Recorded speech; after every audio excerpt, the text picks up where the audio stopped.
everyone, welcome back to my channel. So today's video is going to be a part of the traveling in Bali series as well. So in today's video, I'm going to tell you about how you can get the best SIM card plan and where you need to get it without getting ripped off too much. And also going to tell you about few apps that you can use for your local transportation here in the city and tell you a little bit about bike rentals and also car rentals. So without wasting much time, let's get started. The SIM card that I have is from Telkomsel, and apparently this is the best one in Bali. Everybody was recommending me to get that, and it has very good coverage even in rural parts. So when you're traveling, you can, rely on this kind of a connection. So I went for Telkomsel and I got a data only plan. So we paid for 30 gigs of data, and this was valid for a month. So depending on the duration of your stay, you can choose different packages. So there's you can get data only plan starting from 3 gigs, 6 gigs, 8, and it goes on from there. And there's plans which includes phone calls as well, but I think it makes more sense, at least for me, to just get a data plan because you can reach out to your driver, or pretty much even my friends in Australia or my family in India, I can reach out to them just on WhatsApp or internet. So I just went with the data plan, and I paid $25 for 30 gigs of data, and the validity for this is 30 days. And the price that I gave you does keep changing from store to store and from area to area for some reason.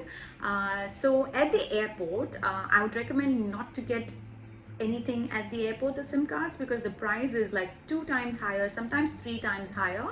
But it depends on you. If you have to make an urgent phone call, or if it's really important for you and you don't mind spending 3 times higher for a SIM card for the same plan, then you might as well go for it. But yeah, I did not want to get a SIM card at the airport.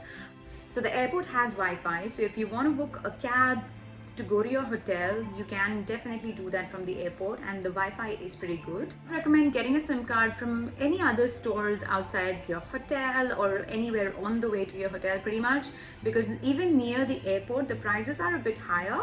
So I bought my SIM card just in a small store near Kuta. I forgot the name of the store, but it's just a normal mobile shop, and they did activate it for me instantly as well. Document wise, I just had to submit my passport pretty much for verification, and that's it. The activation was pretty much instant. So I would suggest that please stay in the shop and make sure it gets activated instantly and then only leave, because I've heard people that they go get the SIM card and they say that the activation probably will happen the next day and all that. But I think with Telkomsel this is not the case. Mostly the activation is instant and you automatically get a message saying that your data plan is activated. And just so you know, there's internet available, free Wi-Fi available pretty much in all the restaurants, and obviously your hotel room is going to have Wi-Fi. So if you're somebody who can manage without data or a local SIM, you probably can do it. But then if you are on the road, if you're driving, if you have taken a two-wheeler or something, you would need some data to get from point A to point B. So it's a good idea because it's not that expensive as well. So I think it makes sense to get a local SIM card. The apps that you can use to book local transport here, so Grab and Gojek are the two very popular ones.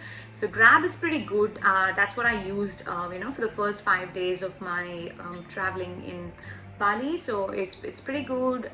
It also has different options where you can get groceries delivered, you can book a cab, you can also order food from there. So yeah, pretty easy and convenient. And Gojek is a very good option as well, especially if you're a solo traveler. Gojek is just like a two-wheeler where it's like a Uber but in a motorbike, you know what I mean? So that's pretty cheap, like 50% less than ordering a car, obviously. Now talking about scooter rentals. So I will not recommend you to get a car rented here because the traffic here is crazy. So yeah, I think if you take a car, you're probably going to be stuck on the road all day because the roads are very narrow and it's not easy to drive here, especially in the city. So yeah, but two-wheeler, like a motorbike, is a very good option. So I hired one. So I'll show you the bike that I hired. So I got this for about 2 weeks and I paid 60K per day, which equals to $6 a day, which I think is pretty okay price wise. And the convenience is great. So every time after I finished my work evening, I used to take my bike, go get my lunch, dinner, grocery, explore the city, go to the beach and all that. So I think it's pretty good. $6 a day is nothing. Talking about car rental, if you're traveling in a group, if you're a group of 4 or 5 people and you want to hire a car, I think that makes more sense to you. You can easily get a car with a driver if you want to go out, to Ubud or any of the other places for sightseeing or anything like that. You can get a driver for starting from 350 to 500, depends on how good you are with negotiation, and depends on what your itinerary is as well as to how far you're going. But for the whole day, I think we always booked, so the days when we were going out of the city, we booked a car with a driver and we paid him around 300 once, and the next time was 350, which equals to $30. 30 approximate dollars, so which is pretty cool. Another option is also that if you are here on a short trip, if you're just going to be here for 5 days or 6 days, I am with Vodafone. So if your telecom provider, Australian telecom provider, is giving you like an option for roaming, I think it makes more sense that you just activate your roaming, which is just for $5 a day, and you can just use your phone exact same way that you used to use in Australia. So your data plan is going to be same. You can make phone calls and everything just like how you can use your phone in Australia. So if you're coming for a short trip, I think it makes more sense to just activate your roaming and just keep using your existing number. Also, just so you know, there's not many eSIMs available here. So SmartFriend is the only company that offers a digital SIM.